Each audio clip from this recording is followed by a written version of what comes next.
എന്നുള്ളതാണ് ഞാൻ പറയുന്നത്. ശാസ്ത്രം തെളിയിച്ചിരിക്കുന്ന ഒരു കാര്യമാണ് നമ്മൾ പറയുന്നത്. ഇത് മനസ്സിലായതോടുകൂടിയാണ് മൂത്രത്തെക്കുറിച്ചുള്ള പഴയ സങ്കല്പങ്ങൾ വെടിഞ്ഞതോടുകൂടിയാണ് ഇതിൽ നിന്ന് മരുന്നുകൾ ഉണ്ടാക്കാൻ തുടങ്ങിയത്.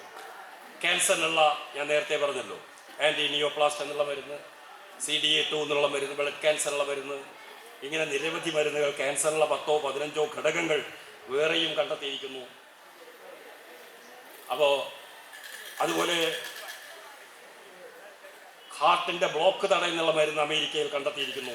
മനുഷ്യമൂത്രത്തിൽ നിന്ന് യൂറോകൈനേസ് എന്ന് പറയുന്ന മരുന്ന്. അത് മൂത്രത്തിൽ യൂറോകൈനേസ് ഉണ്ട് എന്ന് 1947 മെക്ഫാർലൈൻ എന്ന് പറയുന്നൊരു ശാസ്ത്രജ്ഞൻ കണ്ടെത്തിയത്. അതോടുകൂടി പിന്നീട് അതിനെപ്പറ്റിയുള്ള ഗവേഷണങ്ങൾ നടക്കുകയും മോറിസ് മെസൽ എന്ന് പറയുന്ന ഒരു ശാസ്ത്രജ്ഞൻ അത് വേർതിരിച്ചെടുക്കുകയും ചെയ്തു. മൂത്രത്തിൽ നിന്ന് യൂറോകൈനേസ് വേർതിരിച്ചെടുത്തു. അപ്പോൾ എൻസൈംസ് ഓഫ് അമേരിക്ക എന്ന് പറയുന്ന ഒരു അമേരിക്കൻ മരുന്ന് കമ്പനി ഇത് മൂത്രം ശേഖരിക്കാൻ തുടങ്ങി. മനുഷ്യമൂത്രം ശേഖരിക്കുകയും അതിൽ നിന്ന് യൂറോകൈനേസ് വേർതിരിച്ചെടുക്കുകയും ഇന്ന് ഹാർട്ടിൻ്റെ ബ്ലോക്ക് തടയുന്നതിനുള്ള, ഡീപ്പ് വെയിൻ ത്രോംബോസിസ് തടയുന്നതിനുള്ള, ക്ലോട്ടിങ് തടയുന്നതിനുള്ള ഒരു മരുന്ന് മാർക്കറ്റിൽ വമ്പൻ വിലയ്ക്ക് വിറ്റഴിച്ചുകൊണ്ടിരിക്കുകയാണ്. അതിൻ്റെ പേരാണ് യൂറോകൈനേസ് പറയുന്നത്. അതുപോലെ ഗർഭിണികളാകാത്ത വന്ധ്യകളായിട്ടുള്ള സ്ത്രീ പുരുഷന്മാർക്ക് കൊടുക്കുന്ന പല മരുന്നുകൾ നമ്മൾ ഡോക്ടർ RVG മേനോൻ ശാസ്ത്ര സാഹിത്യ പരിഷത്തിൻ്റെ പ്രസിഡന്റ് ഒക്കെ ആയിരുന്നല്ലോ. അദ്ദേഹം എഴുതിയ ഒരു പുസ്തകമുണ്ട്, ഡിഗ്രിക്ക് പഠിക്കാനുണ്ടായിരുന്നു, history and philosophy of science, ശാസ്ത്രത്തിൻ്റെ ചരിത്രവും ഫിലോസഫി. അതിൻ്റെ 34ാമത്തെ പേജിൽ അദ്ദേഹം എഴുതിയിരിക്കുന്നത് 11ാം നൂറ്റാണ്ട് മുതൽ 16ാം നൂറ്റാണ്ട് വരെയുള്ള കാലഘട്ടത്തിൽ മനുഷ്യമൂത്രത്തിലെ ഗൊണേഡോട്രോപ്പിൻ എന്ന് പറയുന്ന ലൈംഗിക ഹോർമോൺ കണ്ടെത്തുകയും അതുപയോഗിച്ചുകൊണ്ട് വന്ധ്യതാ നിവാരണത്തിനുള്ള മരുന്ന് ഉൽപ്പാദിപ്പിക്കാൻ കഴിയും എന്നുള്ളൊരു കണ്ടെത്തൽ ചൈനയിലെ ശാസ്ത്രജ്ഞന്മാർ നടത്തിക്കൊണ്ടിരിക്കുന്നു, പരീക്ഷണം നടത്തിക്കൊണ്ട് എന്നൊരു വാചകമുണ്ട്. ഇന്ന് HUCOG എന്ന് പറയുന്നൊരു വന്ധ്യതാ നിവാരണത്തിനുള്ളൊരു മരുന്ന് ചൈനയിലുണ്ടാക്കുന്നു. ഹ്യൂമൻ കോറിയോണിക് ഗൊണേഡോട്രോപ്പിൻ ലൈംഗിക ഹോർമോണാണ്. അത് എടുത്തുകൊണ്ട് അത് ഗർഭിണികളുടെ മൂത്രത്തിൽ നിന്നാണ് ശേഖരിക്കുന്നത്.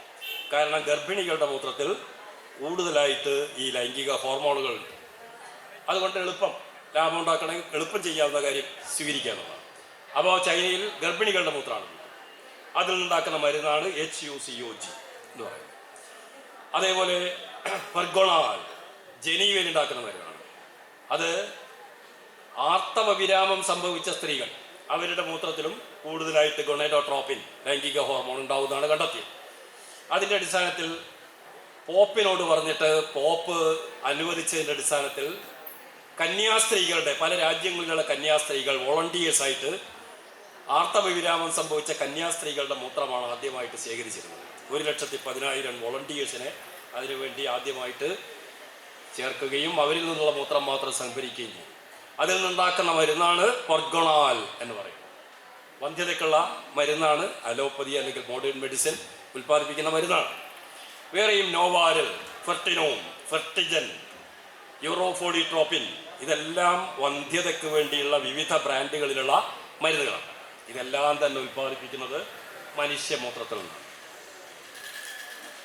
അതുപോലെ ചർമ്മരോഗം, ഇതാ ഞാൻ നേരത്തെ പറഞ്ഞല്ലോ, കുട്ടി മൂത്രം കുടിച്ചില്ലെങ്കിൽ അല്ലെങ്കിൽ മൂത്രത്തിൽ കിടന്നില്ലെങ്കിൽ ചർമ്മരോഗം ഉണ്ടാവും. മൂത്രം കുടിക്കാൻ പറ്റാത്ത ചില സന്ദർഭങ്ങൾ ഗർഭസ്ഥ ശിശുവിനുണ്ടാവും. അതായത് ഈ കിടക്കുന്ന അമ്നിയോട്ടിക് സാക്കിന് ഒരു ചെറിയ ദ്വാരം വീണാൽ അറിയാതെ ഗർഭിണിയുടെ ഈ സഞ്ചിയിൽ നിന്ന്, അമ്നിയോട്ടിക് സഞ്ചിയിൽ നിന്ന് മൂത്രം മുഴുവൻ തന്നെ പുറത്തേക്ക് വാർന്നൊഴുകിപ്പോകും. അങ്ങനെയുള്ള ഘട്ടത്തിൽ ഇങ്ങനെ വീർത്ത് കിടക്കുന്ന ഈ സഞ്ചി ഇങ്ങനെ ഒട്ടിപ്പോകും. അങ്ങനെ ഒട്ടിപ്പോയി കഴിഞ്ഞാൽ അതിനുള്ളിൽ കിടക്കുന്ന കുഞ്ഞ് ശ്വാസം മുട്ടി ചത്തുപോകും. ഏതായാലും മൂത്രം കുടിക്കാൻ പറ്റിയില്ലെങ്കിൽ, മൂത്രത്തിൽ കിടക്കാൻ പറ്റിയിട്ടില്ലെങ്കിൽ ആ കുഞ്ഞ് ചാവിളയായി പോകും.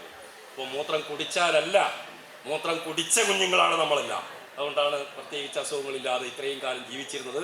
മൂത്രം കുടിച്ച ഗർഭസ്ഥ ശിശുക്കളായതുകൊണ്ടാണ് ഞാനും നിങ്ങളും ഇപ്പം ഇവിടെ നിൽക്കുന്നത്. മൂത്രം കുടിക്കാൻ പറ്റാത്ത ഒരു ഗർഭസ്ഥ ശിശുവാണ് ഈ രീതിയിൽ ചാവെള്ളയായിട്ട് പോകുന്നതിൻ്റെ പല കാരണങ്ങളിൽ ഒരു പ്രധാനപ്പെട്ട കാരണം അതാണ്. ഇനി രക്ഷപ്പെട്ടാൽ ചിലപ്പോൾ ചർമ്മരോഗമുള്ള കുട്ടികൾ, ശരീരം മുഴുവൻ ചർമ്മരോഗം, ജന്മനാ ചർമ്മരോഗം. ഡോക്ടറോട് ചോദിച്ചാൽ പറയുമ്പോൾ അത് ഫ്ലൂയിഡ് ഇല്ലാത്തതുകൊണ്ട് പറ്റിയാണ്. ഫ്ലൂയിഡ് എന്ന് പറഞ്ഞാൽ എന്താണ്?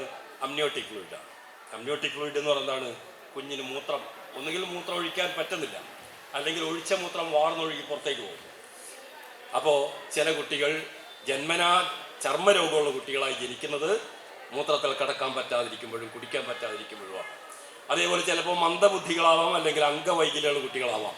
ഇങ്ങനെയൊക്കെ സംഭവിക്കുന്നത് അവർക്ക് അതിൽ കിടക്കാനും കുടിക്കാനും ഉള്ള സാഹചര്യം ഇല്ലാതിരിക്കുമ്പോഴാണ്. അതിനാണ് ഒളിഗോ ഹൈഡ്രാംനിയോസ് എന്ന് ഡോക്ടേഴ്സ് പറയുന്നത്. ഒളിഗോ ഹൈഡ്രാംനിയോസ് എന്ന് പറഞ്ഞാൽ മൂത്രമില്ലാത്ത അവസ്ഥ, മൂത്രത്തിൽ കിടക്കാൻ പറ്റാത്ത ഒരു പ്രത്യേക അവസ്ഥയ്ക്കാണ് ഒളിഗോ ഹൈഡ്രാംനിയോസ്. ഒളിഗോ ഹൈഡ്രാംനിയോസ് ബാധിച്ച കുട്ടികൾ ഒന്നുകിൽ ചാവിളകളായി പോവും, അല്ലെങ്കിൽ ചർമ്മരോഗമുള്ളവരോ, അല്ലെങ്കിൽ മന്ദബുദ്ധികളോ, അല്ലെങ്കിൽ ഇങ്ങനെ അംഗവൈകല്യമുള്ള കുട്ടികളോ ആയിട്ട് മാറുന്നു. ഇതാണ് അപ്പോൾ ഒരു 7 മാസക്കാലത്തോളം കുഞ്ഞ് വളരുന്നത് മൂത്രത്തിൽ കിടന്നാണ്, മൂത്രം കുടിച്ചുകൊണ്ടാണ്. അതൊരു വാസ്തവമാണ്, സയൻറ്റിഫിക്കായ ട്രൂത്താണ്. അത് ആർക്കും നിഷേധിക്കാൻ പറ്റില്ല. അയ്യേ, ഇനിമേലും ഞാൻ എൻ്റെ